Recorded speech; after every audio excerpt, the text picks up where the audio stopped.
ಮೊದಲನೇದಾಗಿ ಮೇಷರಾಶಿಯವರಿಗೆ ಹೇಗಿದೆ ಈ ತಿಂಗಳು? ನೋಡಿ, ಮೇಷರಾಶಿಗೆ ಶನಿ 12ನೇ ಮನೆಯಿದ್ದಾನೆ. ಇಸ್ ವೆರಿ ಡೇಂಜರ್ ಅಂತ ಹೇಳುತ್ತೆ. ಇದು ತುಂಬ ದೊಡ್ಡ ಅಪಾಯವನ್ನು ತಂದುಕೊಡುತ್ತೆ.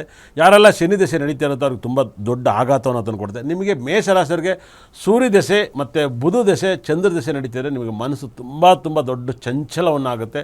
ನಿಮ್ಮ ಲೈಫಲ್ಲಿ ಈ ಸರಿ ಕಾಗೆಗೆ ಅನ್ನ ಹಾಕಿ ನಿಮ್ಮ ಲೈಫಲ್ಲಿ ತುಂಬ ಒಳ್ಳೆಯದಾಗುತ್ತೆ. ಕಾಗೆಗೆ ಎಷ್ಟು ಅನ್ನ ಹಾಕ್ತಿರೋ ನಿಮಗೆ ಮೇಷರಾಶಿಯರು ಪ್ರತಿ ದಿವಸ ನೀವು ಕಾಗೆಗೆ ನಮಸ್ಕಾರ ಮಾಡಿದರೆ ನಿಮ್ಮ ಜೀವನ ಪಾವನ ಆಗುತ್ತೆ. ಆದರೆ ಇನ್ನು ಮುಂದೆ ಮೇಷರಾಶಿ ಕುಜ ರಾಶಿ ನೋಡ್ತಾನೆ ಇವತ್ತಿಂದ ನಿಮ್ಮ ಲೈಫಲ್ಲಿ ಏನಾದ್ರು ಒಂದು ಪ್ರಾಪರ್ಟಿ ತಗೋಬೇಕಂದ್ರೆ ತುಂಬ ಒಳ್ಳೆಯದಾಗಬೇಕಂದ್ರೆ ನೀವು ಕುಜಗ್ರಹಕ್ಕೂ ಪ್ರಾರ್ಥನೆ ಮಾಡಿ, ಶನೇಶ್ವರಿಗೆ ಡೈಲಿ ಕಾಗೆಗೆ ನಮಸ್ಕಾರ ಮಾಡಿ, ಕಾಗೆಗೆ ಅನ್ನ ಹಾಕಿ. ಯಾಕಂದರೆ ಶನೇಶ್ವರ ನಿಮ್ಗೆ ಇಲ್ಲಿರೋ ಯಾವ ಟೆಂಪಲ್ಗೋ ಕೈ ಮುಗಿದ್ರು ಶನೇಶ್ವರನದು ದೇವಸ್ಥಾನ ಸಿಗುತ್ತೆ, ದೇವ್ರು ಸಿಗೋಕ್ಕಲ್ಲ 100%.